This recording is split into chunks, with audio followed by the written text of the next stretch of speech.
What is up, friends? I'm on here today to talk about something that I don't usually actually make known just how much I think about, and that is the shoulder.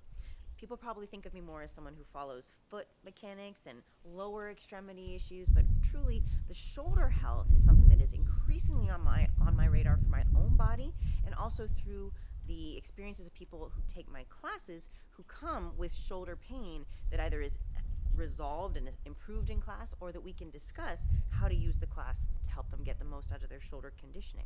So this is a topic I'm thinking about a lot, and it's led me to do a lot of research from experts online, physical therapists who specialize in shoulder and rotator cuff issues. I will link a number of the sites that I've looked at down below, not recommending them per se, but they are the source of a lot of my information and inspiration, and maybe they're useful to you. It's all publicly available content on YouTube, mostly on YouTube. So, what I wanted to share with you today is that just like a big picture of how you might think about shoulder health, at least from my own experience, because what I really want to document is my own experience with my shoulders, and it's not advice, it's just something that might be insightful for you. Okay, that's my hope.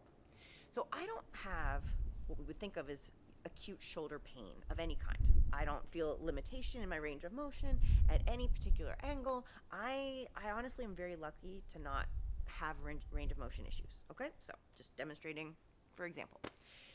But I'm very lucky, I will say, that I do enough varied activities, right? And there might be a big picture message in that alone, to expose my body to different types of movement and stimulus that then reveal to me that I do have some deficiencies in my shoulder stability, health, and that could lead to down the line limitations in my movement, aches, pains, degeneration of the joint, etc.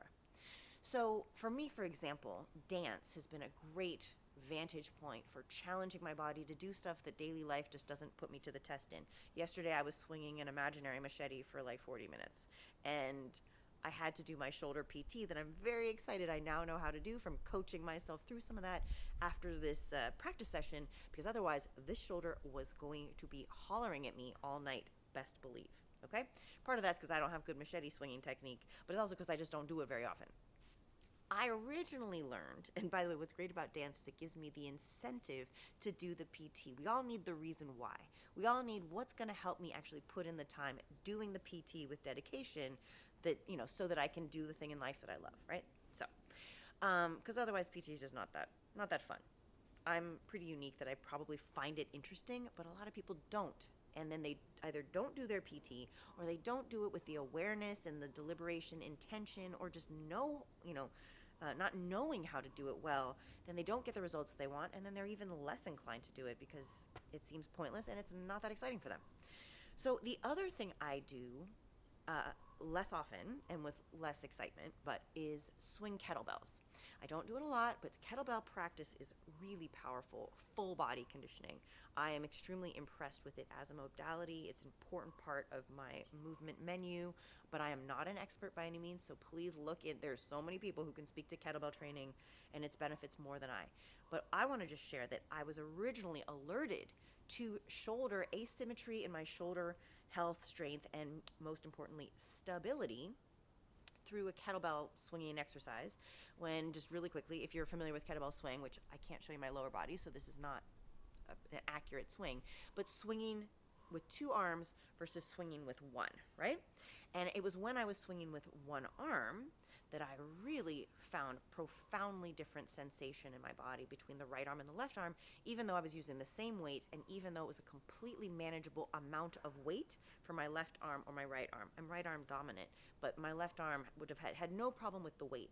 It was the stabilization of my rotator cuff and my lats that just could not pack my shoulder the same way on my left side that led to, I felt nerve pain in my back. Like, it was very alarming, and it really set. And there was actually another thing, was cleaning a kettlebell. So like pulling it up into this racked position, which again I'm not doing for proper technique, but just to show you for an approximation, I felt on my right side I could really powerfully pack my lats, get my shoulder blade nice and adhered to my rib cage, felt really solid.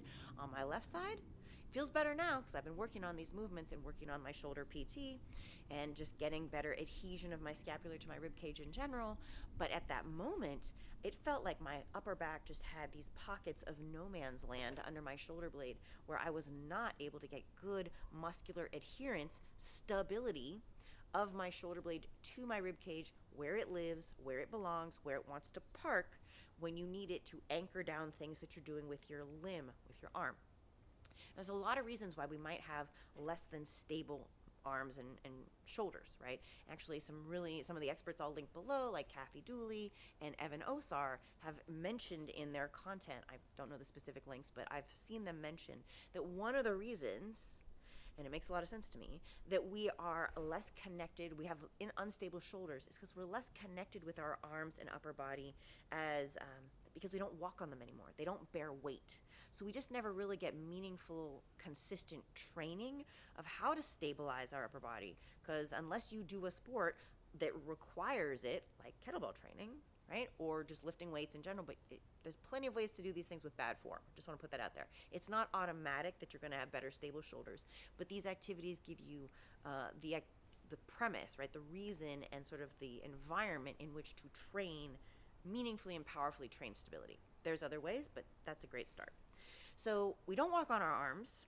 We don't use our arms to walk, and so we really just sort of our nervous system doesn't really understand our shoulders very well. So when we do other types of human activities with them, we're just not doing one with good form, good muscularity. Okay, this is extremely interesting to me, and it makes light bulbs go off in terms of the parallel to the feet. Right, the surface, the glabrous skin, the skin on your palms and on the soles of your feet, is your body's interface with the world. It is special skin, not just because it's tough and doesn't have hair on it. It's tough and doesn't have hair on it in part because it is interlaced, well, for lack of a better word, is enmeshed with your fascia, which houses your nervous system inside your body. And so your body is literally looking for unique information about the world from the soles of your feet and the palms of your hands. And it's looking for that information to know it exists, but also to know how to respond, how to engage muscles internally, right? So that's why if we wear shoes and we wear socks and we never stimulate or strengthen our feet, then we have hips that don't work so well and a back that takes a lot of whiplash and knees that give out and feet with bunions and plantar fasciitis. I could go on, right? But we really enfeeble our body by not knowing, not exposing our feet to the type of foot work that they need to do, the foot stuff they have to do. And we have a similar thing going on with our shoulders if we're not using them. So especially since we're not going to walk on our hands, very consistently anytime soon, building in a practice that allows you to stimulate and challenge your shoulder blades safely, conservatively, responsibly, where you're at in terms of your strength and mobility is my personal recipe for how I'm going to maintain my shoulder health. So again, this isn't medical advice, and I'm not going to try to go off into a lot of detail today about what I do. I want to share that, but this is the big picture umbrella.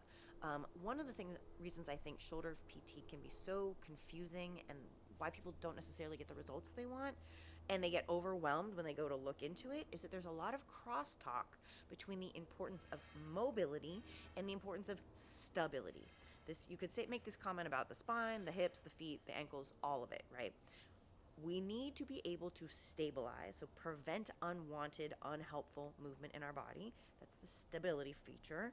And we need to be able to mobilize, meaning move our body, move our limbs, move a joint to a range of motion, a position that I need to be able to do things in life, but then also stabilize it there. So there's this constant relationship between I need the mobility to not compromise the movement, right? If I can't get my arm up this high, I'm going to do weird stuff with the rest of my body to compensate for it. So I need shoulder mobility, but I also need to be able to pack that shoulder, keep a strong press, right? Do stuff that was not a good example, but just to give you the emphasis that one is a fixing a position, the other one is a enabling, encouraging, facilitating, but then they meet in real life and in any important task, they meet and we need both.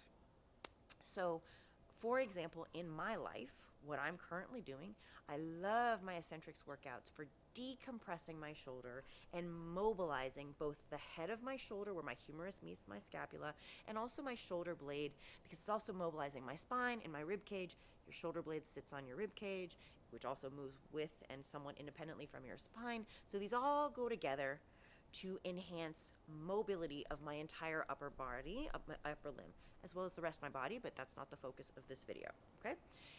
I also now am doing more and more things that are pushing and pulling of all directions, right? Pushing, pulling, all directions. Up, down, carries, presses, hangs here, some kettlebell stuff, a lot of groundwork, a lot of weight-bearing quadruped exercises and sort of animal flow stuff, but all and movements like bicep and tricep and shoulder basic gym exercises. So we would think of like accessory and auxiliary training, right?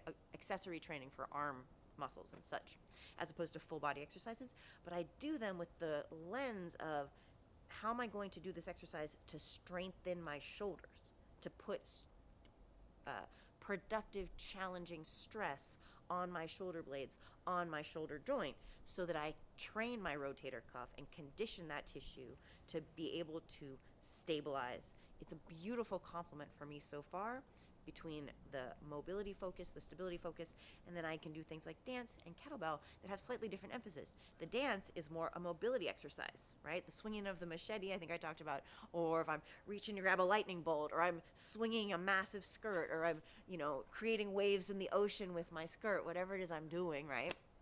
It's mostly Afro-Cuban folkloric dance, if you're curious. No matter what it is I'm doing, or, salsa spins, right? Whatever it is that I need to be able to do from the perspective of mobility and dance, but also things that are just important, like working in my garden, working in my house, supporting my body if I were to fall. How many people have trouble getting up off the ground, not just because they lose their balance or because their lower body, because they can't put weight on their hands to help them meaningfully get up? There's like the life reasons you need your shoulders to function, staying out of pain. By the way, if you can put weight on your arms and you have strong mobile arms for all these other activities, you also probably aren't going to have a hard time brushing your hair, reaching the other side of your head, putting on a jacket, putting on a seatbelt, putting on a backpack, all the above, right? So pick the activities that you enjoy, that expose your body to the challenges you need for fortification, 360 fortification for what you need in your life. I'll be back with more detail about the exercises I do, in particular my experience working with some specific physical therapy exercises, like all the TheraBand stuff that you see, the way I've learned to do it, just for what it's worth to you, because I feel like a lot of people are assigned those exercises and then don't really understand how to do them and don't get benefit. I'll share my experience for whatever it's worth. And I'll hopefully make some videos of the ways I challenge my body as well. The animal flow stuff, the quadruped stuff has been so powerful, and I'm really getting into it, which is why I want to share with you. Talk soon. Hopefully this is useful.